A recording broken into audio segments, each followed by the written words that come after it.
Hello, everyone, and welcome to the third episode of Unbox the Soap podcast. I'm Franek, I'm Yuria.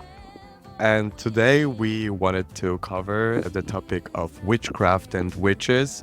And for purposes of the soapbox journal, we were particularly thinking of the experience of witchcraft in Amsterdam and the Netherlands to more localize it into the region where we all are. Therefore, we invited two guests today, and you can introduce yourselves. My name is Lara Senske. I'm a drag performer and a professional tarot reader. And I've been doing tarot professionally for 2 years. And I'm Fedora Boonaert, and I'm an art historian and designer. I'm researching lost oral knowledge around herbal medicine and working with scents.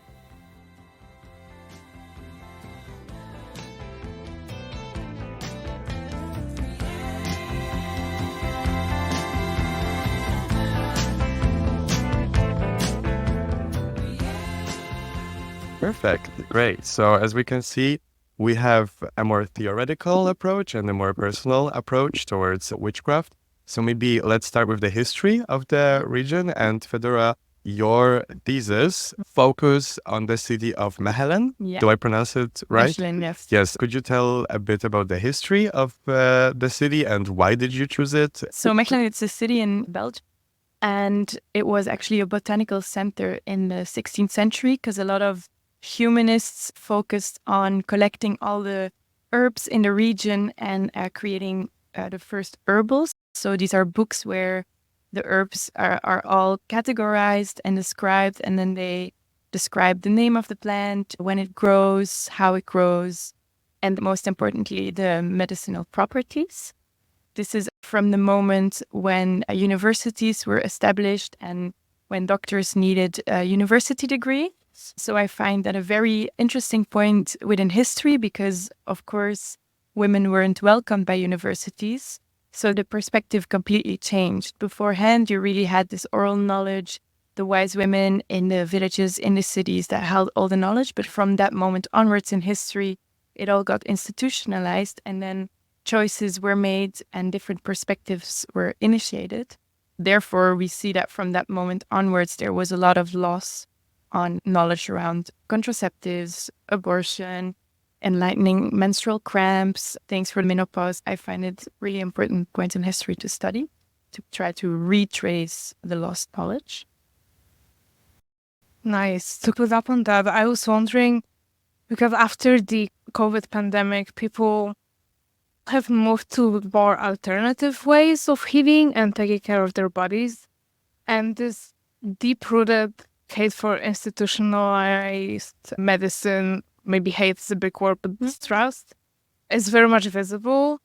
And instead, people are seeking help in traditional practices, which often have their roots in witchcraft.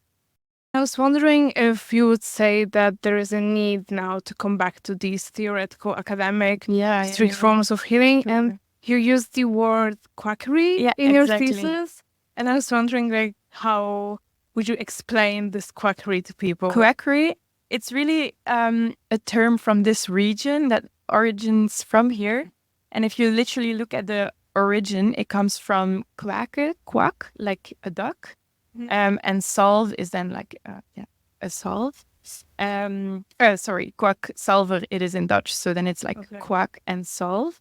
So it really refers to people selling salves on the market that apparently, according to the institutions, did not know anything about medicine.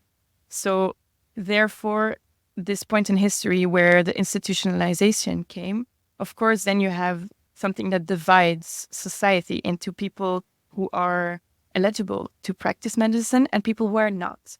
And this actually still exists today. But what we see is when the institutionalized medicinal institutions don't give the health care that is needed, then people need to fix it for themselves. And then they try things for themselves. Sometimes it works, sometimes it doesn't. But it just shows actually a gap in healthcare and that we still have today. So when people are not helped by the official institutions, of course, they tend to go to things that stem from older oral knowledges. And yeah, in terms of history, and then we can move also to the personal experiences. I was wondering if you could tell us a bit more about the history of witchcraft and how our understanding of witchcraft came to be.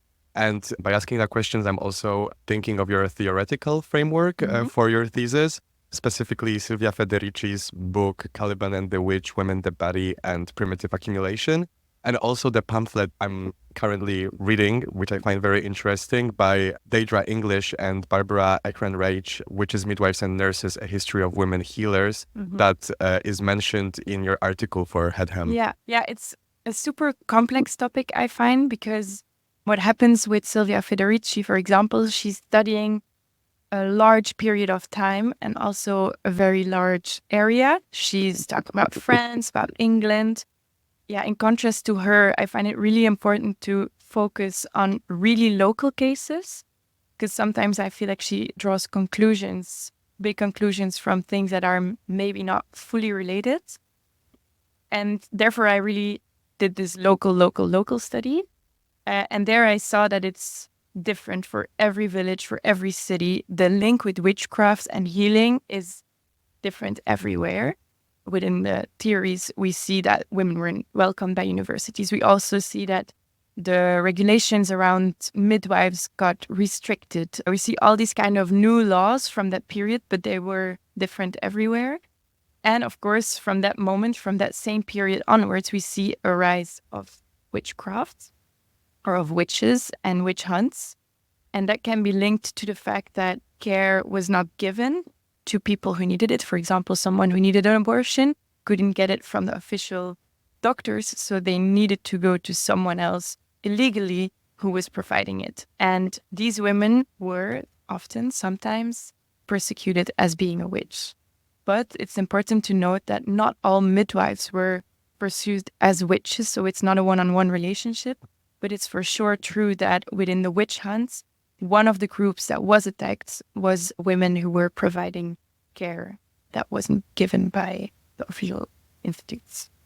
Yeah, that's very, very interesting. Thank you. And as you were mentioning about the need to localize and to think locally, I wanted to ask you, Lara, about your personal experience of witchcraft and what is your connection specifically with witchcraft and how did you come to be? And I'm particularly also interested in your experience as a tarot reader in both the Netherlands and Poland. Oh, well, when it comes to witchcraft, because of the examples that you've mentioned and because how much of a prosecution and prejudice there was towards women, sometimes irrespective of what they were actually doing. Coming back to, for example, midwife case, I think it was Salem, where a lot of the women who were literally midwives and they were working with labor and with pregnancies. And if the pregnancy was failed for other circumstances, they were blamed and put on the stake. So I would say that I'm a witch, and this word holds to me way more meaning than just the aesthetic, because it's to me kind of retaking of the experiences of women before me who are practicing this art, who created through oral knowledge and through not writing it down, but just passing it through generations, this art of witchcraft. And this is my way of honoring them. And yeah, and my connection to witchcraft personally, it was kind of always there. I grew up in Poland, in rural Poland. So a lot of the elements of pagan and folklore Slavic religions were intertwined with Christianity. Funny enough, I would still consider myself like 15% Catholic. And that is just because of how much meaning it holds to me because of my earliest spiritual experiences in church and how certain traditions like Christmas, which are also rooted in pagan traditions, I still celebrate. But my point is, there was always some sort of connection to witchcraft through, especially my grandmother. She would never call herself a witch, but she definitely used a lot of quackery to heal. I remember when I was a child and I had a fever, she would have these special glass jars that she would suck my blood with, or suck my, like, I don't know how it's exactly called, how to explain it, but when you're really having a high fever, you put it on your back and then you suck out the air from your skin, and it is very helping. So she would use that, but at the same time, there was a lot of just pagan witchcraft things in my household. Like whenever you have to go travel, you have to sit, or if you say something that you don't want to happen, you have to knock on wood and stuff like that. But I really got interested in on a very superficial level with witchcraft in high school when American Horror Story Coven started. I think it was like a breakthrough moment for a lot of Gen Z witches. And since then, it fell down with Fleetwood Mac and psychedelics and a lot of spiritual experiences. But truly, around 5 years ago, I started. A friend of mine showed tarot to me. They did such a bad job reading it. So it's just after a while, I started to do it myself. Me and my friends, we would do full moon rituals and all of that. And then I got deeper into other branches of witchcraft. And when it comes to tarot specifically, just to wrap up this story, I moved to the Netherlands around a year and a half ago. And back then I would work in retail and I would do tarot for my friends. And one of them was supposed to be on the market and they couldn't come. So they asked me to join instead with my tarot readings. And it was a big success. And then I started to think about it more as a way of income. And because of Amsterdam's rich history of just tolerance and acceptance, I think there were many, many witches before me who did it. And you can see witchcraft salons or tarot salons all around Amsterdam. And it kind of went down to a moment where I quit my job and now I'm doing it full time when it comes to tarot. That's amazing. I got the idea from both of you that you were using plural forms. So witchcraft is not just about an individual, so it's about women, plural. It's about a community. So I was wondering if, Lara, you practice your witchcraft solo or are you part of a community? Well, there was an idea at some point to have a coven, and there were a couple other girls who were also interested in having this coven. It kind of fell through. I don't exactly remember why, but I think the biggest chunk of my practice I do by myself. Although I think even if someone is not a practitioner, if someone is taking part in a ritual as a person that I'm reading to or as a person that I'm doing a ritual on, they also have this sense of community. Like a friend of mine back from Poland broke up with their boyfriend and I was giving them rituals, and then I kind of became a quack for Polish crew community, just like by the news of the word. Historically, community was also a big thing because it was women congregating, right? Exactly. That's also from that time the word gossip originates, because back then it didn't have the connotation talking bad behind people's back, but it literally meant women coming together and talking. So I feel like, this is an oral knowledge. So for it to pass through, you have to talk to each other. And it's often, I think, also sort of great grandmother, mother, daughter kind of passing through. So I think, therefore, this chain of exchange is super important for survival also. And I think, because we're always talking about history, but it also survives until today, because witches today are still using the same herbs that I find back in my research. So even though it didn't maybe survive into the books, it has survived through community. That was kind of my question. How do we preserve this knowledge? But maybe, Lara, you could say how tarot readings translate this orally passed knowledge. How do you think it can be preserved?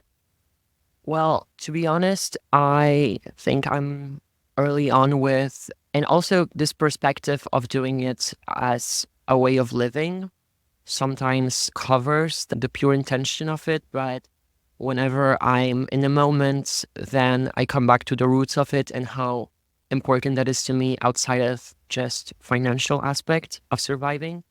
But your question was about preserving. And I think once you read to someone and once someone has a specific association with a card, I think maybe someone comes up to me and asks about what should they do with their falling relationship or with their grief or with problems with friendships. And then I have these cards. And most beautiful thing about tarot to me is how symbolic they are and how much of potency it has in meaning. So I think it sticks with a person. And then even if they are good with their problems, this card and this specific image of the card will stay with them. And this is gonna get passed through. For example, a funny thing is that the most widely known bad card is the Tower, which symbolizes unexpected, drastic events like deaths and accidents and losing a job and all of that. And I think a lot of people will recognize whenever I do tarot readings, I just try to make it a bit lighter. So I tell them that if they get a tower, they can get a shot of vodka at the bar. And they always get one because I usually do my tarot readings in different bars and pubs. But this is one like silly example, but I think then people have this association. And then once they buy themselves a deck and once they get infected with this fascination for the cards, then they will recognize specific cards with specific events in their lives. And that's what makes tarot so personal and at the same time so universal. Since we're already at the topic of tarot, what's up with that? What is tarot? Because like my reading, like people gave me readings, and yeah, I saw the cards so many times, but I think I never like fully grasped the potency of it and the implications with it. The aesthetics of it are also quite interesting. So if you could just talk about your relationship with tarot and what is tarot to you? So maybe like with also a bit of history, tarot comes from most likely Italy. But the fun thing about tarot is up until like 18th, 19th century, it was just a card game for literal fun. And it was also something associated with high-class society. Most of the better known early tarot decks like Visconti are literally cards that were commissioned by rich Italian families. But because of certain resurgence in 19th century and secret societies like the Golden Dawn, a lot of the masonry that was happening, the period where we have this infamous Illuminati and all of that, there was a resurgence. And looking back for, I believe they were Edwardian times, but correct me if I'm wrong. And maybe because of the political climate, people were, just as we are now, looking for some alternative outside of this European Christian way of thinking, this doctrine. And only then tarot actually received its divination potency. I love the word potency. We use it like 5 times a day. But when it comes to that, I think they did a really good job with advertising it, because when it comes to the sources, I think there might have been some rigory happening around the 19th century where they were trying to prescribe ancient meanings to tarot, and tarot dating back to China, to ancient Egypt. And when it comes to, well, again, institutionalized sources, tarot only appeared in like 13th, 14th century in maybe even the 15th in Italy as a card game. But then the most known tarot deck, and this is also funny looking back at your research, most of people recognize this as Rider-Waite. That's the, if you have probably an image of tarot, you probably have an image. But actually, it shouldn't be called Rider-Waite. Rider was, if I believe, a person who commissioned it, and Waite was some other guy, like men. And the person who did it and who created the artworks and also incorporated all these multicultural symbols was Pamela Coleman Smith, who was a woman who was an artist, who was also a member of Golden Dawn. And she basically died penniless, even though still till this day we're using her design. And most of the newer decks are based on her design. Also, it's worth mentioning, I would never call it Rider-Waite. I would always call it Coleman Smith. I think it ties up with what you said with women being omitted in history when it comes to witchcraft. And with tarot, personally to me, because you also asked this question, it is mostly the imagery and the richness of these cards, how many different interpretations you could have, and the medical way of viewing tarot with every card prescribed to a specific body part, and dating back certain events with specific dates prescribed to tarot, and the way you can use it, just how I usually do it with a more open session that a lot of people compare to more of a therapy session. There are elements of divination, but it's mostly to have a tool like cards to talk about your current problems. So every person does it differently, and to me, it's a symbolic. The symbols are really intertwined with what's happening in my life. And do you sometimes do a tarot reading for yourself with someone else? Like, what's the community between tarot readers? Because your interaction is always with someone who comes. But do you also, is there a community for there? This is funny because this summer I actually did tarot for the first time as a person that the tarot was read to. It was in Warsaw. There was a gorgeous, gorgeous event where there was a drag king and another tarot reader, and they were doing it completely different than I do it. I usually focus more on a specific card, and they had a full table with cards for just one session. I was like, oh my God, there are so many symbols. I do it so differently. But there were a lot of observations from it. I do it also for my friends, and I don't do it for the closest ones because of a certain bias that I would have. But I think it is interesting to be on the other side of the table. I usually don't read for myself. If I were to use tarot, I would use it for certain rituals. Like with healing and quackery, whenever my friends are sick, I would put the death card underneath their pillow because death, contrary to popular belief, it's actually a painful but a positive card of change. So it takes away some sicknesses and illnesses, among other things. But yeah, I use it as just tokens, I would say. For example, if I need some balance, I would put up Temperance in my room. If I need motivation, I would put the Queen of Wands, etc. So you use them in your daily life? I'd use them, but less in divination and more as manifestation tool. Wow, this is such a nice conversation and I love it. Yeah. And kind of picking up on the observation part, in your portfolio you had, I think it was the first one, the Witches/Bitches banquet, in which you connected witchcraft with food, offering a variety of dishes connected to the female body as well as its spirituality. And I was wondering, what were your observations? Did you see any patterns in the participants' picks of food? Yeah, it really depends because it was, in my practice, I did a lot of like steps to gather new information. So also my way of researching implies organizing things and gathering knowledge in other ways than just doing rather academic research. So I really want to combine those two to also, research the oral history part. And therefore I organized this Witches/Bitches banquet. And it was a long table with all sort of dishes that had herbs in them that I found in my historical research. So for example, you would have a morning after cookie, which would be a cookie with marigold. And then you had all these kind of foods that had different properties. And then everyone invited to the banquet could grab their own diet, their own things they needed to then create their plate needs.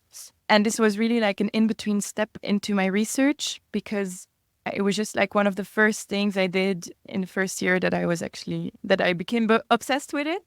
And people were all thinking different things because they all had different needs. And I feel like the most important part of that banquet was not the banquet itself, but the conversations it sparked, because I was really interested in what do people still use, what do people still know, what were they taught by grandmothers, mothers, and so on. So I really want to draw the lines between history and what is used today. Also about preservation, because I feel like that's also a question that was answered here, but I feel like that's where mostly my research also is about. My question is like, how did it survive today? And how can we also retrace what was lost? And for me, I do that through design. So there is really where my academic research needs the design, because we're talking about a lost oral history that cannot be studied because there are not a lot of sources. And therefore, design can help to kind of reimagine what was lost. And now lately, actually, I'm really into developing scent, because smell obviously is really closely linked to memory, but is also a poetic way to kind of show this history, because I don't want to just only translate it into a text or into a paper or into an essay, but also in sort of tangible things that are not really tangible, because the scent is, I think, perfect for that. So then the banquet with the cookies and everything was a more tangible. But now I think further in my process and my practice, I recreate old recipes into scent. If I may ask you, because you come from more researcher's perspective, Mhm. would you call yourself a witch? No, No? no, because I feel like I'm not worthy of Oh, it's that not about term. word. Or like not about worth, but it's more like I did not have a link with witchcraft. I was super interested into herbs and into their properties, and I'm really interested in healthcare today, how it works, how it operates, because I have my opinions on it, I have my views on it, I have my questions, because I also come from a house that is, I went to regular doctors. I'm really raised within a super institutionalized environment. And then my interest came with questions because I was questioning the institutions. And then obviously it led me to history. I don't know. I feel like I'm doing it more from an observant kind of viewpoint and a big interest. Maybe I can't give you an answer yet. I should ask you and have Taro give me an answer. For now, I feel more still looking around and trying to understand what happened. I wanted to ask you about the design, and because you also graduated from Eindhoven Design Academy. Yeah. So I wanted to ask you about the design and how this connects to your practice, but you started talking about it. So I just wanted to continue with that thread, because I'm also interested how design connects to institutions for you. And what I mean by that is I particularly struck by the design of your thesis, because I really enjoyed how you played with the archives and the imaginary, and Yeah. also with the texts that you would, for example, put the quotes in Dutch next to the English text.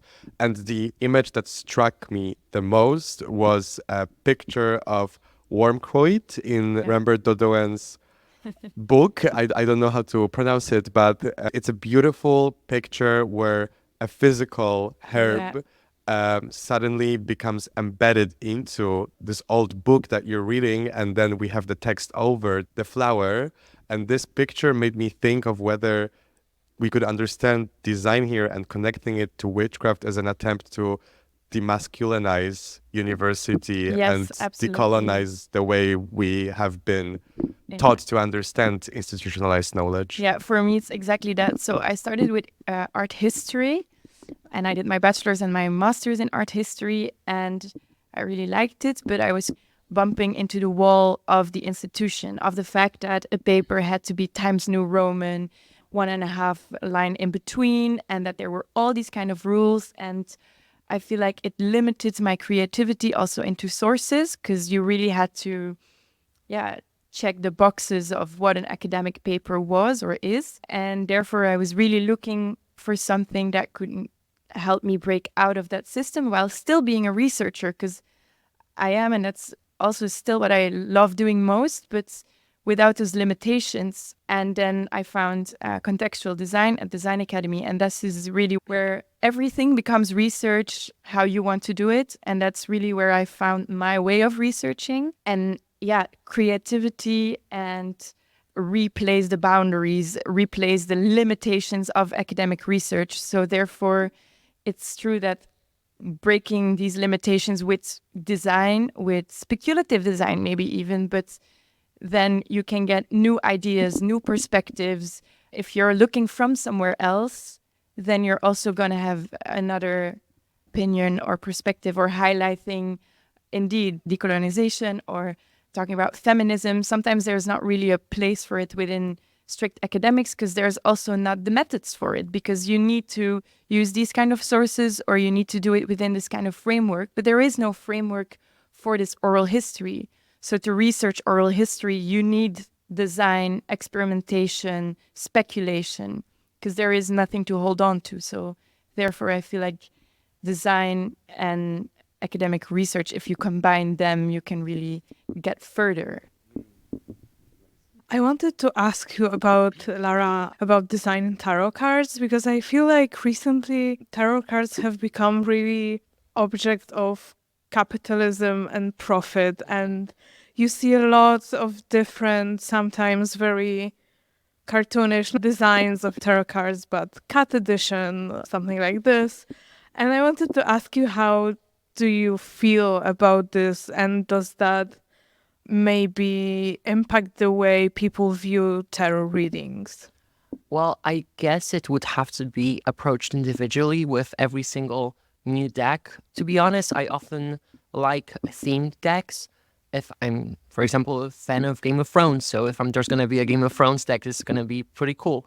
But I'm not going to use it. I'm not going to use it because it's very commodified, and it's still a commodity, like it's a physical object. But I always tend to be drawn to two types of decks. The ones that I use at work are mostly based around Pamela Coleman Smith design, because I believe this is, till this day, holding up as the best design when it comes to how the imagery portrays the story of the card.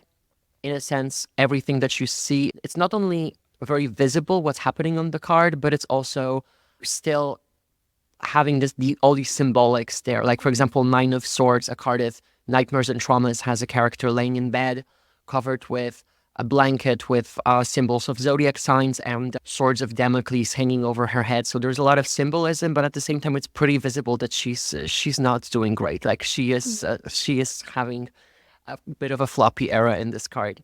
But I also am drawn to, I recently bought, I don't know the exact name, but it's based on the original Golden Dawn, maybe ideology or the ideas of Golden Dawn.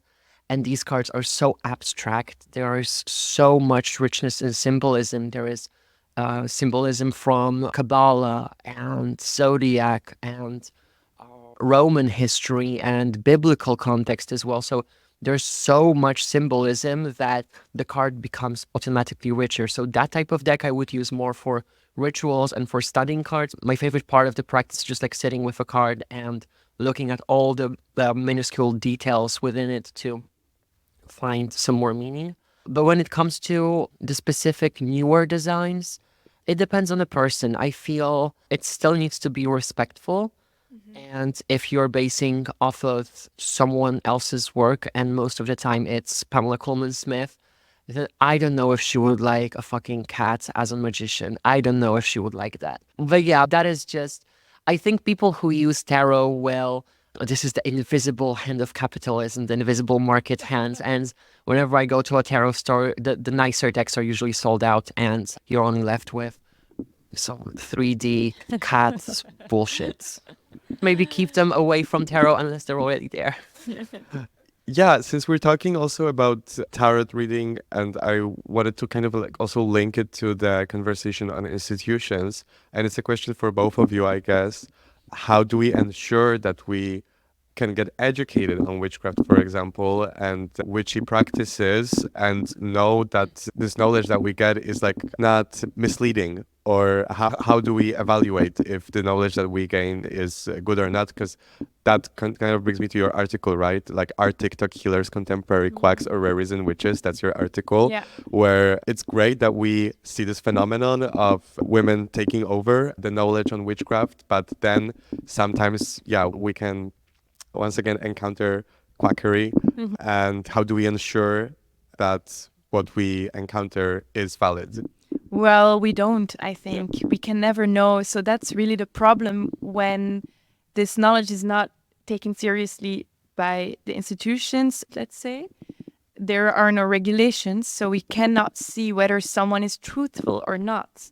Because, of course, when there's a gap in medical history or a gap in medical care, there are people who are willing to help, but there are also people seeing opportunities. And therefore, for me, it's really the fact we don't have to fight quackery, in the sense we don't have to fight people selling stuff that is bad or whatever. No, we have to provide the care that is needed. So yeah, I feel like if it's not taken seriously, it will always create new harm. Yeah, and to you, Lara, as a witch, how did you learn how to do tarot, and where did you get your knowledge from? Oh, well, to kind of agree on you that we can't, and I would say we shouldn't even, as whenever someone asks me, for example, like, how do I, like, you just asked me about knowledge. There's, of course, like written knowledge that has been written. Most of it comes from the Golden Dawn and many other sources that are anonymous. But there is a specific zodiac sign associated with a specific card or a specific meaning associated with a card. But whenever someone asks me, like after the reading, like how do I memorize all of this? And to me, reading cards is not a cognitive process. It's not something that I do rationally. And it's a moment where I literally sometimes don't remember what I said because as a medium, it just kind of flows through me while I do my readings. And usually people point out that I don't hesitate or I don't think much about a specific card. It just like flows out of me immediately. And I think that's the magic part. That's the irrational and intuition based part. And I think we shouldn't categorize it in any way because specific cards have specific meanings to other people. And of course, there is some basis to it that is pretty much out there. But how I would interpret one card is different from how another witch would do it because of the human context that we attach to these cards. And I say we shouldn't because then we inevitably come back to the institutional part. Maybe it would be done by different hands, but to me it would lose all its magic and this ambiguity and this mystery if we had a written rule of, this card is supposed to mean this and not this. There are some rules and there are some ways of pointing specific cards to a specific direction, but I think the personal perspective is really important to maybe like give an example so it is not like abstract because like in academic talk I hate when people don't give examples because it just becomes nouns. Sure. For example, there is Nine of Cups, which shows this baron who is sitting around like in a corner and there's a lot of cups around him. He seems pretty happy, and most of the card readers would approach it as a party, as, just some celebration is coming. But there were so many cards already that refer to celebration. I kind of looked deeper and I found some personal meaning in this card. And because it's a 9 of Cups and a 10 of Cups, there's one missing. So I find a certain, in his expression on Pamela Coleman Smith design, I find something also missing. So when I interpret this card, I always talk about like escapism, that you may have great parties, may have great social occasions, but it may come down to escaping from some reality. So that's just a personal way of viewing it. And I would be very happy if another witch would tell me that this is about something completely different. Yeah. If the original basis of there is some sort of celebration, but why it happens and what meaning it has, I think this is just trusting your gut and intuition and weaving it with your personal experience that creates this nice setting for reading. Yeah, and I find it also beautiful that you can welcome these pluralities and contradictions and different voices. Oh yeah, tarot is completely contradicting. Like, this is the best part about tarot. Like, we have the moon card, which you would think, because there is a literal crab on the card, you would think that this is a card associated with Cancer, and planetary, or a thing that you would associate the moon would be like, well, the moon. Whereas this is a Pisces card associated with Neptune. So it doesn't make any fucking sense, but this is really funny that it doesn't. And it actually makes it so more complex and so out of this. Like, whenever I tried to write down all the associations, for example, with specific body parts, there's so much contradicting sources. And I love it because then I can find my own meaning to it, you know? Yeah, writing doesn't fully suit this, because that is also the thing with institutions and what you are saying. You're talking about intuition, about feeling, and these are all kind of things that can't be written down into facts. And I feel like therefore it's hard for those two worlds to understand each other. Exactly. Like, whenever, for example, someone, usually a guy, comes up to my reading and just, this is the most annoying type of person. Like, don't do it when you get a tarot reading, saying that, oh, I don't believe it's real. And to me, it's so much past this discourse.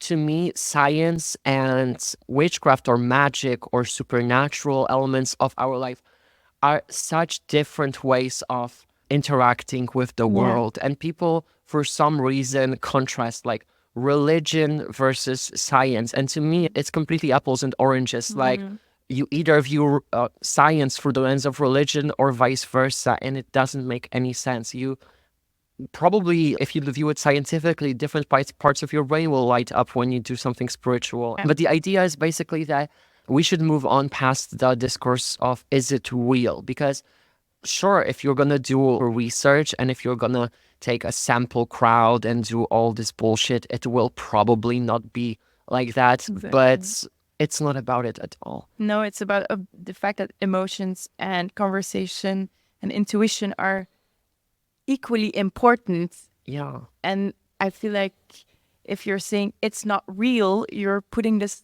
knowledge on a lower case on the ladder. While Yeah. no, it's also knowledge. Yeah. And I think this is all about looking for meaning. And I think some humans look for meaning in science because it's, I don't have a nice word for it, you just have it on paper, but it's empirical. I think that's the word. When it comes to tarot or any form of witchcraft, it's felt. What this reminded me of was your use of speculative archaeology in your thesis. If you could talk our listeners through that practice and what you found and are finding maybe still, and what kind of contradictions maybe are within this framework of working? Yeah, so this is also a way where design comes into my research and imagining, because the archaeological objects that are found that relate to witchcraft all envision the cruel part and are remnants of the witch hunters, but not of the witches. For example, 3 years ago, a vase was found in Turnhout, not so far from Mechelen, and an excavator was like digging and digging, and suddenly it bumped into the object and the object broke. And then a peculiar liquid started seeping out. And then they did research on the liquid, and it appeared to have nails in it, blood, urine, all these kind of ingredients that people nowadays, when they think of witches, people that are not into witchcraft would usually think of those ingredients. But actually it's the other way around, because it was an anti-witchcraft bottle. People afraid of witches would put these bottles into the walls of their houses as a means to protect themselves from the evil and from witches. And this is an archaeological object that was found, but that shows the other side. So what I wanted to do with my speculative archaeology was to imagine archaeological objects that show the side from the healers and not from the witch hunters. Therefore, I talked with an archaeologist and I was asking him, like, okay, if we would find a remnant of those women healers, of those witches, what could it be? And he was like, yeah, I don't know. And we were thinking and talking and brainstorming, and I was like, okay, the herbs, how could I find remnants of the herbs? And then he told me that the only place where you can find remnants of herbs is when you're cooking and accidentally you're a bit clumsy. Some herbs fall next to the pot into the earth fryer, then they carbonize, and in that way they can endure time and we could potentially find them. Of course, this is a very far stretch, but I needed it to imagine and to also make that history tangible and also show the other side. So then I carbonized all the herbs from my research and put them into a fabricated archaeological site to really, give a podium to that lost knowledge and to kind of fabricate it into something tangible. So then you can put it next to each other, because otherwise, if I can't see it, if I can't hold it, it doesn't exist in a lot of minds of people. So therefore, I really wanted to create something that you could see, that you could hold, to kind of, I also would like to say with your thought, one thing that came to my mind is that a lot of these objects about witchcraft may be forgotten and maybe omitted by archaeology because of this kind of a social and political context, because of, first of all, the role of women in society and how objects maybe relating to womanhood were simply not interesting to archaeologists, where the boom was happening, Exactly. where they were opening pyramids and all of that shit. They were not interested in what they used for makeup or for hair. Yeah, there was a gendered way of looking into archaeology as well. Now there is a small field within archaeology that is called gender archaeology. They are now putting the attention towards it, but it's still... I just wanted to say that we're talking about some colonial context. I would also say a lot of witchcraft, especially in the States, And most of American witchcraft that did not arrive from Europe because of high religion prevalence in these societies like Puritans that came to America. But most of the witchcraft was brought with slaves. And that's why a lot of that history is forgotten, as the names of them are forgotten. Like the first person that was prosecuted in Salem was Tituba, who was an enslaved woman. And she practiced, most likely, we don't know for sure, she practiced voodoo, which was brought to the States. And it's really fascinating because the modern witchcraft, as everything kind of mainstream in pop culture, we take from the States. So if the modern witchcraft in the States was inspired by all the practices from the enslaved women, then it also plays a huge role on how we do our practices. So I think it's important to like know where it comes from. Yeah. Yeah, also regarding persecution and your story of the vase reminded me of another thing that I read that I found crazy, and is that apparently not only wise women making someone sick would be used as evidence against them, but also women healing people was used as evidence against them and to persecute them, because if a certified like doctor from a university could not heal a person, then it must have been sorcery. And that's insane, just like not believing women at all. And another thing that I was thinking of in terms of low Saxon mythology and folklore was the Vite. Have you heard of them? No. That I find super interesting. I stumbled upon it a while ago, and basically they are from the legends, the spirits of wise women, and sometimes they were considered also elven beings. They were supposed to inhabit the regions of the Netherlands, Belgium, or France. In the Netherlands, you have like two places, that one is near the village of Evde and the other near the village of Barhem, and they are considered to be White Women Hill and White Women Pit. This is where the women were supposed to congregate and meet, which I find very interesting, that there's also material, physical testimonies of the places. That's actually great. I didn't know. Yeah. I can share it with you later, but yeah, we've been joking with my friends that we want to do pilgrimage Yes, to I'm these coming. places. I'm Yeah, joining. so we can all go together. I also started digging more with the white women presence in art, for example, and there's going to be a new horror Dutch movie that is called Vite Weven, and it's going to be about the Dutch witches, but it's going to be in a horror style. And this kind of, I guess, brings me in like, that I think we're in this period right now that we're archiving this whole knowledge and uncovering it and putting it to use. A question I would have for both of you is that where do we go with that, and what do you think is the future of witchcraft, and what's the direction that's possibly where we can be taking? I was thinking that it just needs to be on the same level, like I was already saying before, that I think that's the important future of witchcraft, that it's seen as viable knowledge. And I think that witchcraft is one thing that I'm pretty sure it's not going to change that much over the years, no matter what kind of technology would come and no matter what type of inventions. And I don't think I've ever heard like a conversation about like how AI may affect witchcraft, and but It will for sure, but I mean, it's not stealing my job. No, It's not stealing my no. job, but I think it's just going to remain unchanged for most part, because that's interesting. Why is it not going to steal your job? I think people come for authenticity.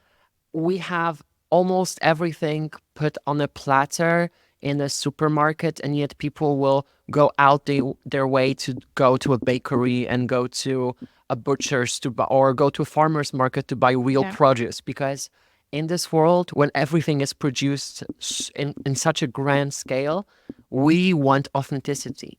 And I think witchcraft is one of these things that once it becomes a big thing, it becomes inauthentic. Think of like horoscopes in newspapers. That's probably the first association everyone has with witchcraft since they were young. And this is something that is not viewed in a very positive light, because it shouldn't be. It's just ridiculous that you would associate like what's happening for the whole zodiac. And it's definitely just like a cash grab moment. Yeah, for sure. And that's why people are not drawn to it anymore. People want to pay to sit with a witch and have a ritual and have this experience and to have their own personal meanings, because people are very individual creatures. Like, I think we're creatures of a group, but we're also very individual. And once we find a card or a ritual that just creates this beautiful experience that can help us grieve and help us with coming of the baby or with problems in the relationship, then this holds way more meaning than a commodified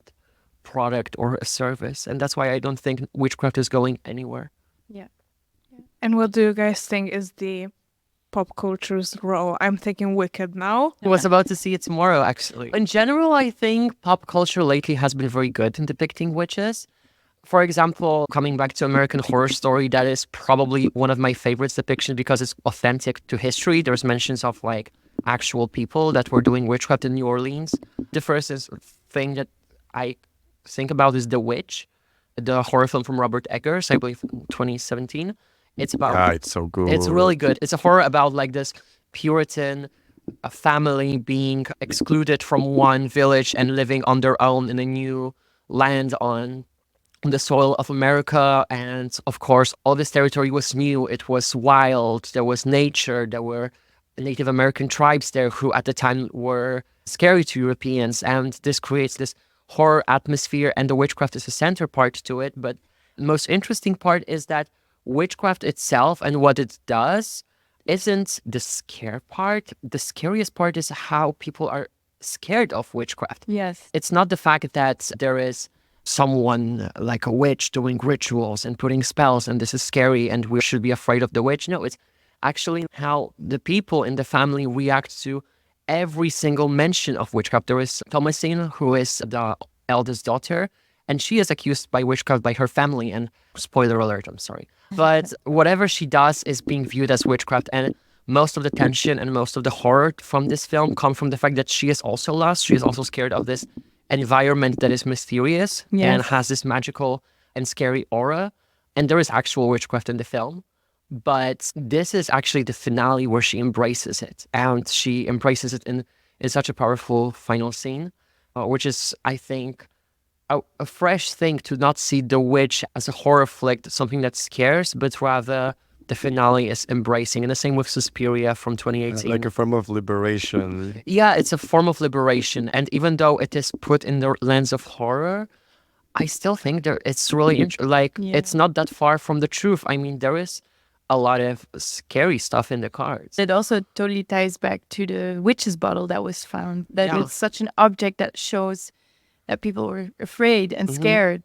So that this whole discourse around it is from the outsiders that are xenophobic, maybe. And I think my point was that, just to wrap this thought up, that it's no point in avoiding portraying witch as something scary, because there is something scary about it, like yesterday I was doing a reading and I actually for the first time saw someone's death. Not the person who was sitting in front of me, but their family member. And that was very clear to me, and I tried to put it in very good words. The person was really open and they were accepting of what they saw there, but it was a scary moment. It was a scary moment because of how much of like going across the border of something that I think I shouldn't know is there. And there's a lot of magic, like black magic, that you can still practice.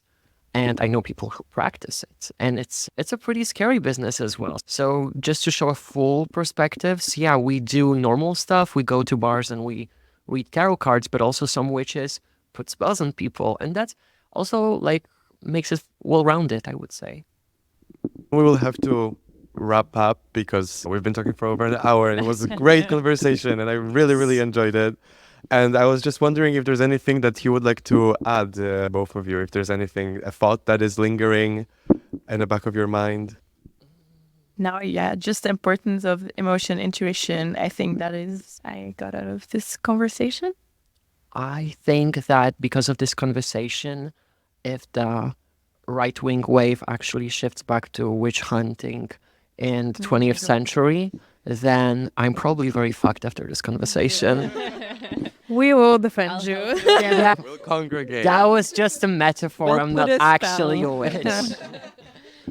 Well, on that note, would you guys tell our listeners when they can find you? You can find me on Instagram at cosmia.absurd. That's my drag name. Most of the content is related to the other branch of my interest, that is drag, but you will find information about my upcoming readings there. And if you live in Amsterdam, come visit me for a reading every Tuesday at Cafe 40, every Wednesday at Barbario, and every Thursday at Pamela. And you can find me on Instagram at Fedora Boonaert. You can always message me if you're up for a chat. Amazing. We will link everything in the description of this episode. Thank you again for coming. This was an amazing discussion. And we can't wait to publish it for people to listen to it. But also don't forget to check our past episodes on The Swamp. And yeah, we will come back with another one. So thank you. Thanks to